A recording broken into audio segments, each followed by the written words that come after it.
Por que políticas econômicas keynesianistas, comprovadas que são falhas, continuam sendo usadas no Brasil? Se você quiser ver o porquê, assista esse vídeo até o final. O professor Adriano Gianturco, cientista político e professor do IBMEC, explicará por que e como o keynesianismo é usado como método político para se manter no poder e não com objetivos econômicos. E, extremamente importante, caso você goste do vídeo, não esqueça, curta o vídeo e inscreva-se em nosso canal. É extremamente importante que o nosso material chegue ao maior número possível de brasileiros, e só conseguiremos com a sua participação. E, compartilhando com vocês, temos a missão de chegar a 1 milhão de inscritos até o final do ano. Isso só será possível com a sua participação. É normal muitas pessoas assistirem nossos materiais e não se inscreverem por não entenderem a importância disso.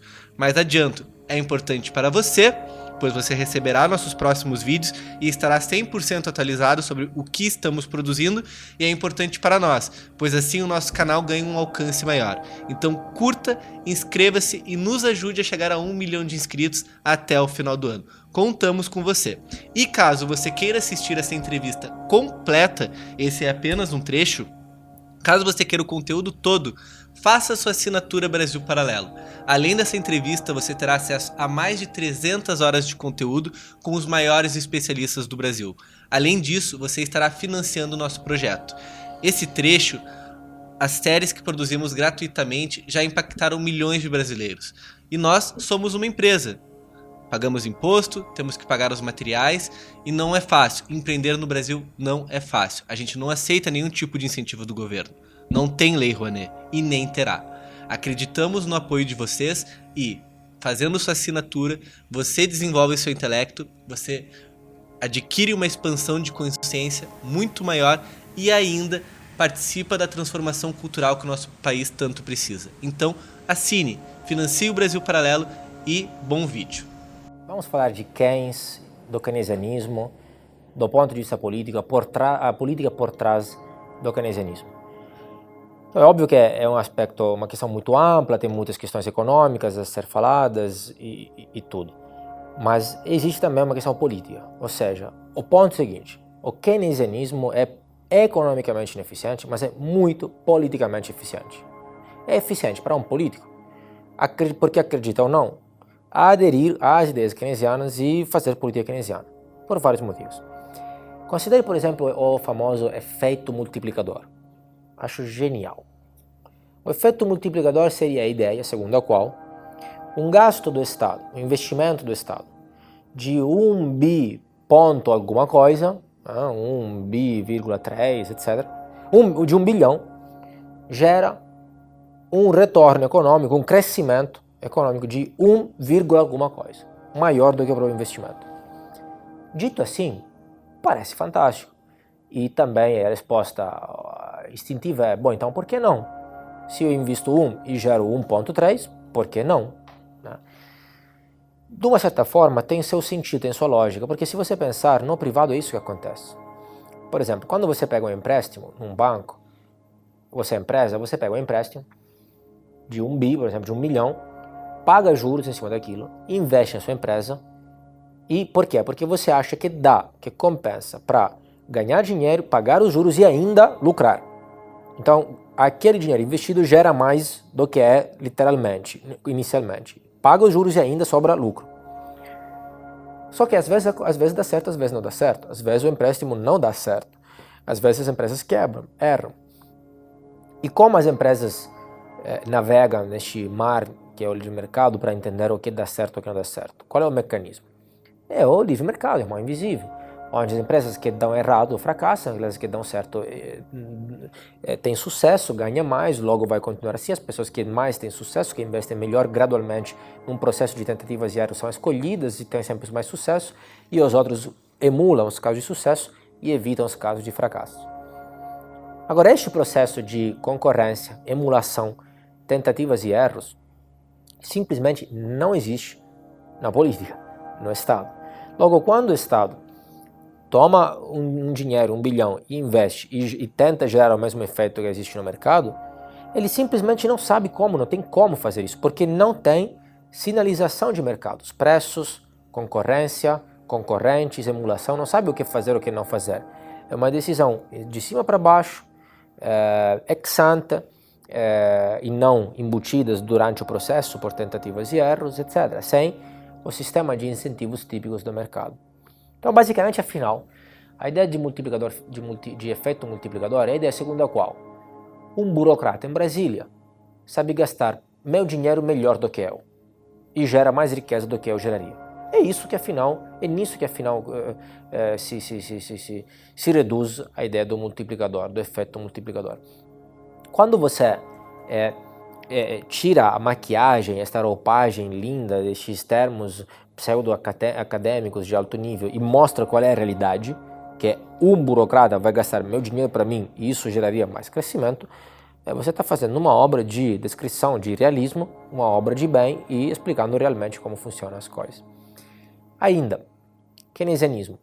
Quando Keynes chegou e escreveu as próprias obras, deu as próprias contribuições, as ideias dele eram muito inovadoras, muito estranhas, ao ponto que Heilbronner, um importante economista, historiador da economia, escreve um livro, um texto, por exemplo, que se chama As Heresias de Keynes, de Mr. Keynes, porque na época eram consideradas mais ou menos heresias.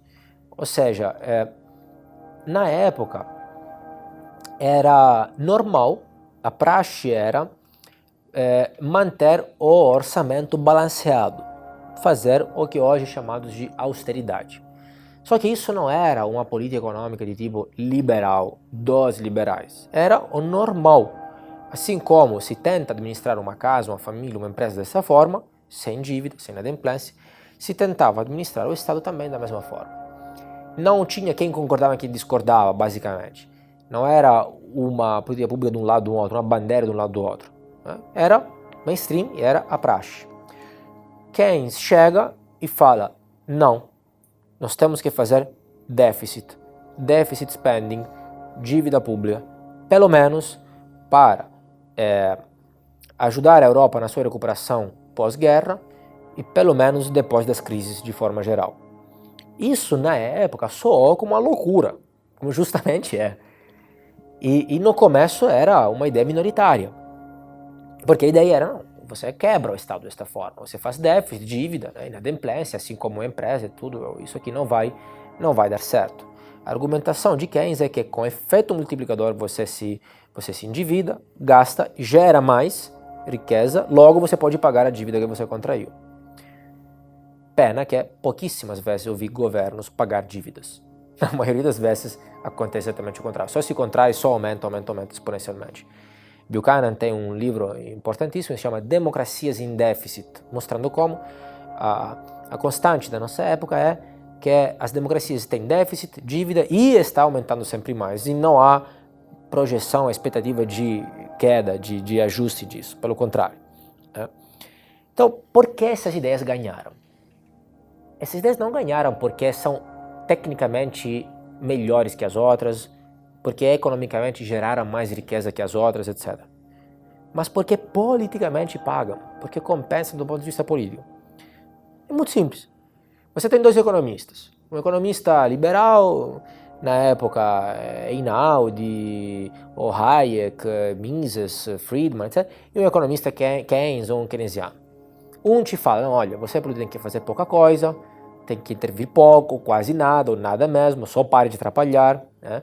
Não contrai dívida, não faça política econômica, não faça política monetária expansionista, etc.